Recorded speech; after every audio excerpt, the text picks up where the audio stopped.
Welcome to the green room. I'm back. He's back. Here we are. He's had a baby and he's back. Of Yes, course, his wife had it. My wife had a baby. He watched. Yes. I was actually asleep and they had to wake me up. Like, hey, he's coming. That's not something you say. That's not something you actually Well, it was like, admit. You're like, I was praying in the corner. Yeah, and you're I right. wasn't sleeping, but I was just resting my eyes. It was like 10 o'clock. I woke up and it was midnight and they were like, he's coming. oh gosh. So, but Well, healthy baby, here we are. congratulations. Thank So you. your second-born, your first son, First second-born son. child. So Yes. give us the name. His name is Everett James. Everett James. Everett James Yeah, so Lamb. And Ellie has taken on the role of big sister with no problem. oh yeah, man, she's all about it. She's all about fun. bossing around. It's So fun watching that stuff. That probably won't end anytime soon. it won't, but it's fun. But good to be back in the green room. Here yeah, we it's are. good to have you back. So yesterday, loneliness is a huge issue. Yeah. Was before COVID, like you talked about yesterday. For sure. But definitely exemplified in that. Yeah. So we have a few questions that made me want to steer this kind of into a conversation that me and you have had privately before. But let's start with the first question is, how do I make connections with people when the church is big? Yeah. Here's the thing. I failed to say it in every service. I said it in one of the services. That's the downside of preaching 3 times is they all have little nuances and differences and, and things of that nature. And then I was struggling with voice issues and all that as well. So forgive me even again today. But, I said to people when they talk about the church being too big, oh, it's just too big. Yeah. What I believe they're really saying is, I'm not sure anybody will know me. I'm not sure I can make connection. I'm not sure I'll actually matter here or belong here. And what we have to do is we have to look at this thing from a perspective and go like, that could be true, I suppose, if you don't ever make the connections I was talking about. So the way that we encourage people to make those connections is primarily the easiest ways is to serve in a ministry or to get involved in a group or even leading a group. That's another option. We'll train and develop people to lead groups and facilitate groups, things of that. What we're really doing is in both those areas is breaking the large group into a much smaller group, which facilitates more relational connection. Yeah. So, there's this thing called, get a little nerdy on you, but it's called the propinquity effect. Okay. And the propinquity effect says you build relationships with those in proximity to you, even more than you choose. And the way this plays out is, when you were a kid, you grew up, in Alabama So in Alabama, so your friends were from Alabama, Right. And not just Alabama, your friends were primarily from the elementary school, Right. And not just the elementary school, but the neighborhood. Yeah. And not just the neighborhood, but those who were closest probably in your neighborhood. Right. And it's just a natural human tendency to build relationship with those that we're closest to. You're not friends with every kid in Alabama. Right. It's too big. Yeah. So they break it down into, They're mostly my cousins. Yeah, So. exactly. And so I'll just leave that alone. So, but the reality is like, there's an actual, so, when I think about inside of your school, you probably in elementary, you had 3 or 4 fourth grade classes. Yeah. Your friends primarily were in the class you were in. Right. And that continued through high school, college. It's those that were around that we build relationship with. Right. And we tend to lose relationship. You now live in Arizona.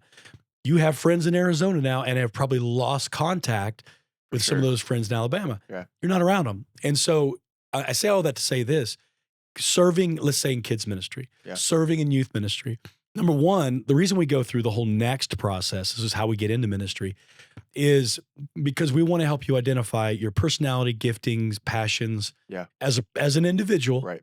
Not overly emphasizing individualism, but we want to know like what makes your heart sing, what makes you tick, and then get you plugged in a place where you can serve in that capacity. But the real goal is that you build relationships with other people working. So there's a similarity, amongst you. Like if you love working with kids and you're in kids ministry, there are going to be other people who love working with kids, and so now you start building these relationships. Groups are the same thing. You find people that perhaps. And this could be, this is your choice. It's people your age and station, or you might choose to go, I want to get around some people Right. that I want to be like in Yeah. terms of the future. So I want to get around, somebody, we have kingdom builders business groups, that people that Yeah. like are in business. Like, Yeah. I want to get around people who know how to do business Yeah. from a Christian perspective. But again, it's not just about the information you glean in that meeting. Mm. It's the relationships and friendships that you build so you can walk through life together and grow in your maturity in Christianity. That rock tumbler concept we've talked about. So Yeah. that's primarily the way that we do it. So get in a Right. ministry or get in a group or both, Yeah. and find ways to make those connections. And that typically helps people to start living out that community that I Yeah. talk so much about. Yeah, and I think in a day where big church is so criticized, Yeah. I think people come after those organized kind of systems, if you will, and say that they're just trying to feed themselves. It's like, Yeah. well, no, like we're creating spaces for people to live out the community. Well, It just and that's happens to look like this. yeah, and and this I love other how things. people are like, this always cracks me up because people have such a limited perspective, I think, of what the scripture really teaches at times. Yeah. And that's that whole interpreting by yourself thing. Yeah. This mocking of the church and pastors and there's plenty of fodder out there and Sure. bullets that are out there that we give them. Yeah. No doubt. But the thing is like, if you look at it in a natural, like, oh, that's just self-serving. And I'm like, the entire church, whatever version you like or dislike about it, was always built on people, who were serving in their gifts. Go back to the book of Acts, and there's a problem that develops, candidly, a racial tension of the distribution of food Yeah. to widows in the Greek Hellenistic versus the Jews. And probably a lot of that wasn't intentional. It had to do with language issues. Yeah. And so what did they do? They established volunteer deacons, people who were spiritually mature Yeah. to carry out a ministry. And I doubt they did it alone. Right. You know what I mean? Right. I doubt they just like, I'm the only one. They actually became leaders and probably developed people. And so there's a lot of like a criticism and accusation against it. And here's what I would say. Our desire is to go from organized to organic. Yeah. And what that means is, the organized part of it is the structure part of it that gets you in the right place with the right people, hopefully. Yeah. But my goal is never that, like, that's the end of it. The goal is that's the beginning of it. And you build such deep relationships. I use my own example of a group. I get in a group. The group that I'm with are people that understand, like, I'm not going to be here to present a message, or Right. I just need biblical, life-giving community, friends, laughter. We talk about Jesus. We talk about, our families and struggles and things of that nature. That's the organized thing that we did. And then the organic thing is when they call me up, when they hear that I'm going through stuff, they go, hey, I'm here for you, man, if you need anything. Yeah. And I know I just want you to know you're not in this. That's completely organic. Nobody had on Tuesday, call Waylon and encourage him. Although that wouldn't be bad to have a structure to do that. That's the organized, but the hope is it becomes organic. Yeah. And I know there's a lady in ministry who was kind of an iconic, leader. Her name was Jeannie Mayo. And Jeannie Mayo, if you know her, she is probably she's probably one of the most encouraging people. Like, 3 seconds into meeting her, she'll just make you feel like $1 million. Yeah.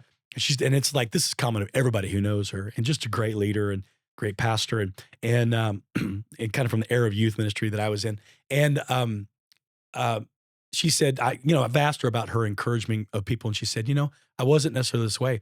When I started, I sat down and wrote 3 cards every day to encourage people. And she's like, eventually that just became who I was. And I didn't need the cards anymore. I still do them, she said, but I just became, I was looking for ways, because if you're going to do that through a structure, you have to be looking for opportunities, to encourage people. And so she's like, it just became who I am. And now it's like this hallmark of her ministry historically was that she just encourages and develops leaders at a massive rate. Yeah. Because she started in an organized. So for us, groups, next, those are the organized things, but our goal is always the organic. We want you to live life together in relationship, even outside of the meeting. Yeah. Okay, question number 2, which is more of a statement from this person. Yep. People are mean. Yeah. They can be. But So why are we saying we need to connect with people? Um, Man looks on the outside, they look for at how confident I am, what I wear, how much I weigh. It doesn't feel like anybody loves me for who I am. Yeah. Again, some statements in there. So I wanted to kind of go off on this a little bit differently because there's a conversation that you and I had in private one time, um, of like, I felt like I was being overly critical of different things. Yeah. And you asked me, well, how are you talking to yourself? Yeah. Because how you talk to yourself is often an indicator of how you're seeing other people. Right. Right. Right. So if I'm seeing people as mean or that they don't love me for who I am, Right. where does the role of how we see ourselves play into developing this community Yeah. and how we see other people? Yeah. I it's such a massive piece. This is why we talk about health so much Yeah. because and the non-intuitive thing we're asking people to do is do the hard, awkward thing of being in groups where there are going to possibly be unkind people. And here's what I would say. I always look at it and go, it's hurt people who hurt people. Yeah. So, can I see past someone's abrasive personality or tendencies and try to develop relationship, but so, with my personality, I see that as like, oh, that's a challenge. I'm down. Let's go. You know what I Mhm. mean? And so the more cantankerous you are, the more I'm just going to be, Yeah. try to be kind and insightful with you. And I mean, I may get to the point where like I've lost my patience. I'm taking a break. But I think that's the whole nature of Christianity in Yeah. some regard. It's do those hard things and you can't just throw away people. I mean, if you ask the question, people are mean, why do it? Because the scripture tells us to. Right.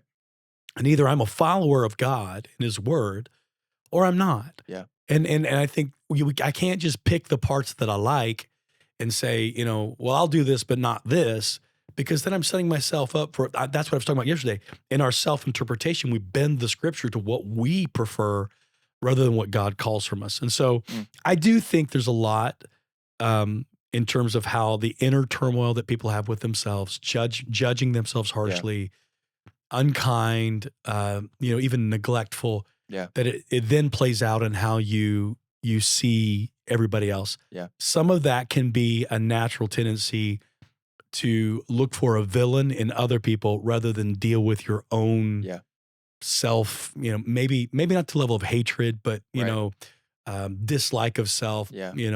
and and I'm not saying this all just like a mumbo jumbo I'm just saying if God loves you and God values you, Yeah. then what value should you place on yourself? Mm. That's not about pride or overemphasis. Pride Right. is an overemphasis of self. Right. It's always being about you, even in insecurity. It's Yeah. like pride is just too much focus on me. Right.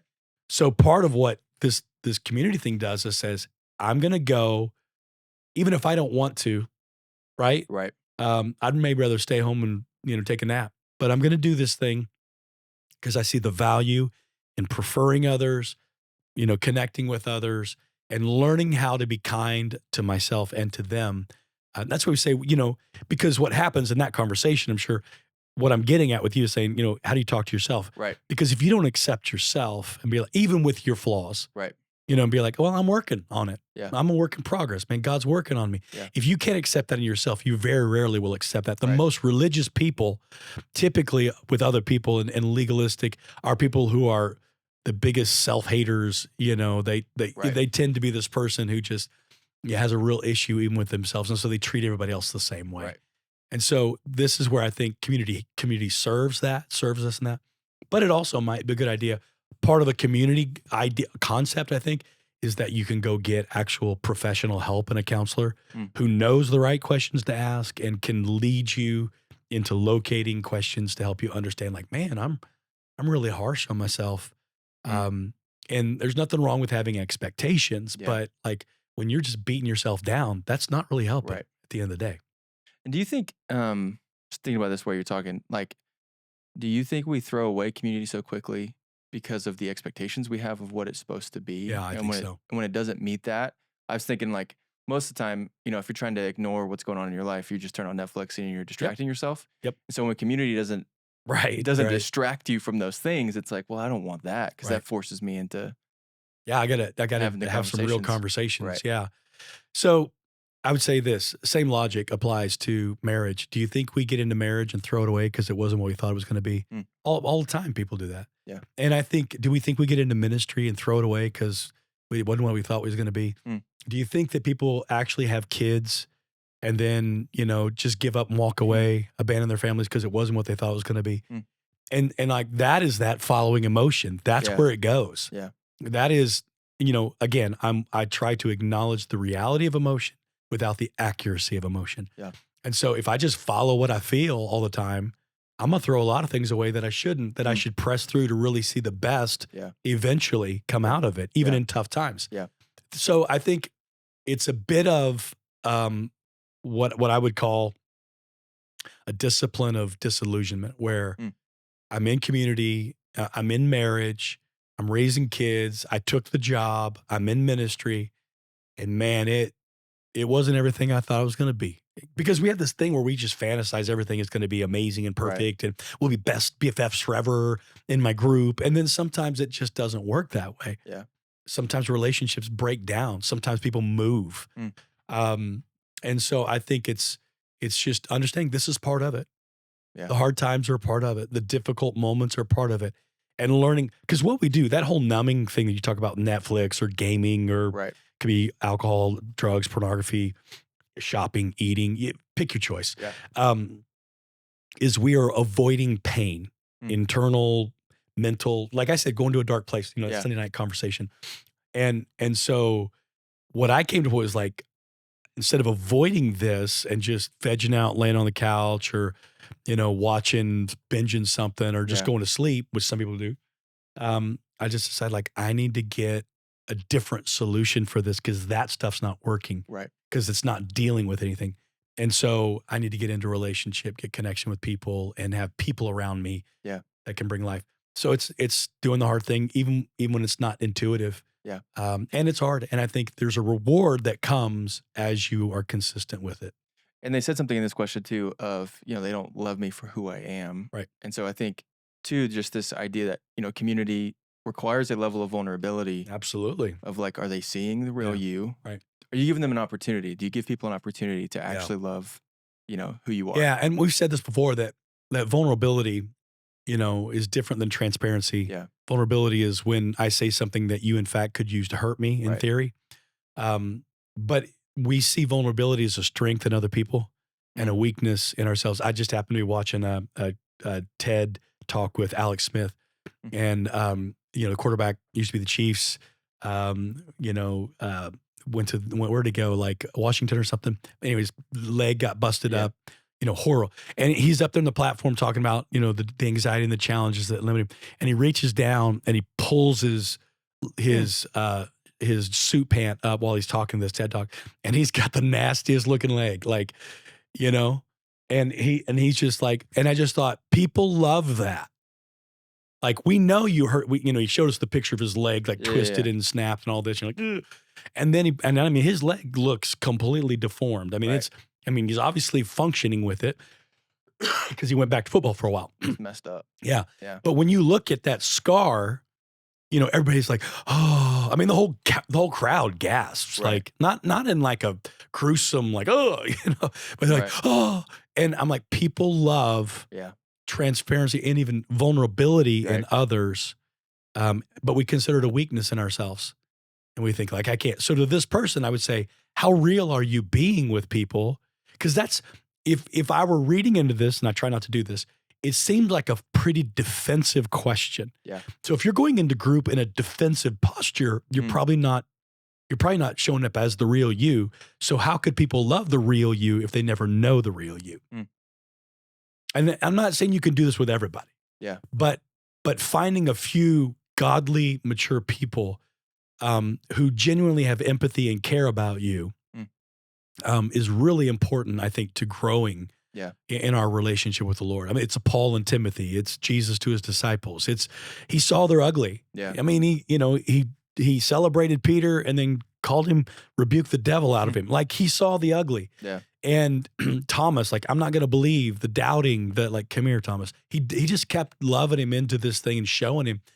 And it caused tremendous growth in these men that eventually they became great leaders themselves. And behave that way with others. Right.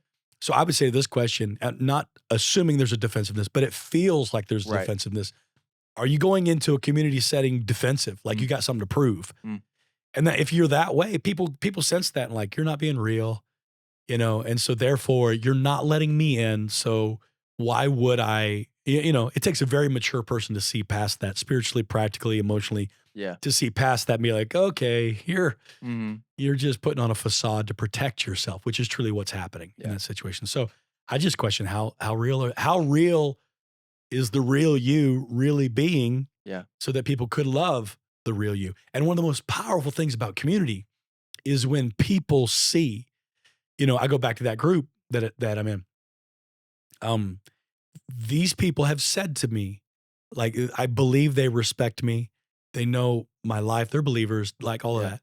But they're also like, when I'm having a tough time, they're like, you don't need to be anything. You can just be you right now. Yeah. Like you can really be upset right now. You don't have to build a facade around Right. this, so that we will accept you. You don't have to tame the, Right. the We yeah. don't. We're gonna contain Yeah, what it yeah. is that you got going on right now. We're not judging it like, well, did your pastor really got upset? He lifted his voice. He raised his voice. Mhm. And my thing is like, to know I have that if I need it gives me space to, to vent things out. And then I'm like, I'm good, guys. Thank you for letting me get it out. I'm good. I was frustrated. I'm good. And a lot of times just that lift is what does Right. it for us in community. Do you ever find that even knowing that you have that helps you Absolutely. deal with it before you even need to, you know what I mean? Absolutely. You know? Yeah, I think when emotion is bottled up inside of us, we know there's no place for it to go. It's like a powder keg. It just the pressure cooker that just continues to build Mhm. until you pop off. You know what I Yeah. mean? And then it's usually not good. Usually Yeah. it's your kid, your dog, your wife, a Yeah. coworker, an employee that you go off on, policeman, whoever, that you just act unnatural. Yeah. And then all of a sudden you're just like, oh, sorry, Yeah. didn't mean that. So I think absolutely having community, just knowing you have it means I could pick up the phone call somebody, any number of people I could call and just go, hey, I just need to talk about something real quick. I'm struggling with it. Yeah. Can you give me perspective? Can you give me some insight? Maybe I'm not struggling. I just need some wisdom on this, man. This is Yeah. what I think, but I might be wrong here. So Yeah. help me if I'm seeing it wrong. Yeah. Just having that gives you so much Yeah. courage, to move forward. Yeah. Yeah. Okay. Last question. So how do I live by Jesus' words in Luke about being kind, even to those who are unkind to me? How do I find the balance between being friendly and having self-respect without letting others walk all over me? Yeah. Um, well, my first thought in that was like one at a time. Yeah. I mean, I think when we generalize like be kind, love your Mhm. neighbor, you're like, okay. And that just means today when I encounter somebody who is perhaps unkind or perhaps not necessarily whatever that might be, Yeah. just make that decision in that moment. Like, I'm going to be kind to you. I think it's in Colossians. It's one of the phrases that talks about live with grace. And it's that epike, I'm probably saying it wrong, but it's the idea of giving somebody more than they deserve. So if I've pre-decided Mm. that no matter how Chris comes into the office today, I'm going to be like, "Hey, Chris, how you doing?" Yeah.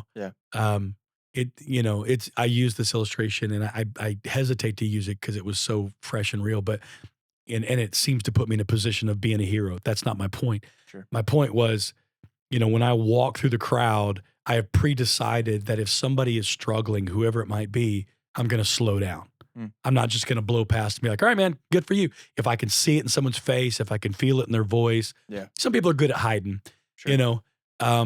but I'm going to slow down. I'm going to pause. Like, Yeah. okay, I know I need to get out there and, shake everybody's hand and all this. Or what's happening right now is loving my neighbor. And it's not that they were unkind to me or anything. It's just loving Yeah. them. So I think pre-deciding one at a time, where your struggles are going to be, Yeah. Jesus help me with that person. And then on the other side of this, like self-respect and loving others, I don't have to lose my boundaries to love you. Yeah. My boundaries simply say there's a limit that I would set up that would be good for you and good for me. Yeah. And I think sometimes people assume love your neighbor means means let them walk all over you, Mm. or um, or it means you have to be a doormat for everything. Mm. And we may choose. I mean, Jesus does say at times, "Go the second mile." So I think we should always have that attitude of like, we're going to go further than you expect us to go, Yeah. but there is still a limit. Sure. Jesus didn't say go 27 miles. He Right. said go the second mile. Yeah. And so I think in the spirit of it is what I'm talking about. Yeah. Don't get into 1 mile, 2 mile stuff. The spirit of it is I'm gonna go a little bit farther than you probably deserve. I'm gonna give you a little bit more than you probably expect. And at some point, I will be okay with saying I have emptied my cup, not necessarily filled yours, but I've done everything that I can do to be kind, gracious, loving to you. Right. And it has had zero effect, or it's not been received, and that's okay. Yeah. But I've done my part. Yeah. In that regard. Yeah. There's a Pastor Dan said it one time, and I think it goes to this question of the concept of boundaries is like it's meant to keep things out and keep things in. So Yeah. maybe the boundary is how you respond in those moments when somebody is Totally. you feel like a doormat. So I'm not going to respond this way because that's a boundary that I have with myself. Well, and I think some of that is real signs of maturing. Yeah. You know you are maturing when something that used to trigger you, you have processed through, and you have the ability to go up. My wife actually shared this with me yesterday. We were driving last night after service, and I did something that historically would have triggered her, probably, not an unkind thing, but just something I would have done, know. And and she said, I thought about it. I thought, come, like that's not, you know what I mean? Yeah. And she was like, I was just able to just things that historically years ago may have really like, what'd you mean by that? Yeah. Yeah. Or he didn't say that, or he did this. Yeah. Which is, she was like, oh, he's even in the sense of like, I know he's not feeling great. I know he's got a lot on his plate today. I know that, all this stuff. And just that to me is how we can, kind of consider ourselves according to the measure of faith we've been given. Do the things that we used to freak out about. Does that boundary work? Like it doesn't, like I'm good. I don't need to fight with you about this. It's just, I can just give you grace and move on. So that evaluation I think is huge because it does take maturity to do that stuff. Yeah. Well, if you're not in a group or haven't been to one, my encouragement would be just go. Yeah, just go. Don't overthink Give it a shot. Just show up and don't say a word, but just be there and at least, be in proximity to people. And I think this, if I were to go to a group and I was unsure about it, and I would kind of feel it out, find somebody I thought that I could connect with, this is why serving is so huge, because you can kind of find those people in a little more closer proximity and then be like, do you have a group? Would you mind? I'd like to come to your group. And if I go to that group, I would be honest with them. Like, I'm just trying this thing out. Yeah. Like, I got to be honest with you.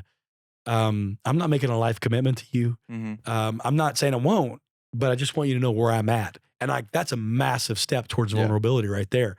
Instead of walking in like, we're going to be BFFs, and then next week I ghost you. I just go in and be honest, like, hey, I'm unsure about this deal. Yeah. And someone give it a shot. And so let's see how it goes. Yeah. And then if it doesn't go well, if they call you up and go, hey, how come you haven't been back? You can go like, well, I don't feel like it connected with me. Yeah. And they should, what we instruct leaders is like, awesome, find the group. Just go find it that works for you. Yeah. So thanks for hanging out in the green room. Absolutely. We'll put a link to the website so that way people can sign up and find Groups something and next, all that figure stuff. it out. Just show up and see what happens. Yeah. And never know. But what do you have to lose? Yeah. What do you have if to what lose? you're doing is not working. We tell people, it's that rock tumbler concept is, you got to have the rocks, you got to have the agent, which I think is the Holy Spirit working, the cleaning agent, polishing agent, and you got to have time. Yeah. And my thing is this, we tell people all the time, like, give us a year. Mm. Just do the thing. Go to the group, go to the serve in a ministry for a year and see what happens. And time again, people come back and go like, I made some of the best relationships. I moved from just sitting to connecting. Yeah. I found real like joy in serving. I feel like this is my family and my home. Yeah. And I think that's just give it a year. What do you got to lose? Yeah. Because if you do nothing, this was exactly the motivation. I know I'm going on, but when I started to go back to school, I was 40. Man, it's been 7 years or so now. When I went back to school, this is so funny. I was really wrestling with like, should I, shouldn't I? Just like probably some people are like, I probably should, but I don't know if I want to. And Yeah. I want to, and I'm a little overwhelmed by the whole thing of going back to school because I had done no college at that point. I'd done some training and ordination stuff, Right. but very basic. And I went back to school. I was sitting in the gym, I was working out in a gym, and um, all of a sudden I was listening to preacher because I listen to preachers a lot on in the gym. I don't so much anymore, but and this preacher gets up and he literally says this. He's like, "Some of you are thinking about going back to school, and you're 40 years old or something, you know." And I was like, "Whoa, this is like you ever feel like the preacher's Oh talking to yeah. you?" Like, and he's like, and he goes, "My encouragement to you is," and he basically said it this way: in 4 years, um, 4 years are going to go by in theory, and and you are either going to have a degree or not. Mm, It's all in what you decide. Like, and it just hit me like I can keep wrestling with all this, or I can just go. I could yeah. just try. Yeah. And because what's going to happen is 4 years later, like I'm either going to be sitting in the exact same spot I am today, going, "Man, I really want to," Mm, but and then time's just getting away from me. yeah. Now I'm mid 40s. Now I'm 50. Now and I feel like, oh, it's just too late. What good would it be now? And sure enough, I've just like it was a confirmation for me, Right. but I was just Try. like, I'm gonna do it. Yeah. And so I just went and did it, Yeah. and the rest is history. Yeah. So I just encourage people, you're sitting there going, maybe, gosh, maybe just what do you got to lose? Mm, A year from now, you're gonna be the same person you are today if you do nothing. Or you might be a person with great connections and relationship and joy of serving and ministering and building the kingdom. yeah. So just give it a shot. And chances are you've been wrestling this with it for a while. If Yeah. you are, it Yeah, hasn't and I been 2 was. weeks. I was. I'd thought about going to school for a decade. Yeah. You know what I mean? And, it's gotta be the right time. I get all that. But man, I was just like, let's go. Let's do this thing.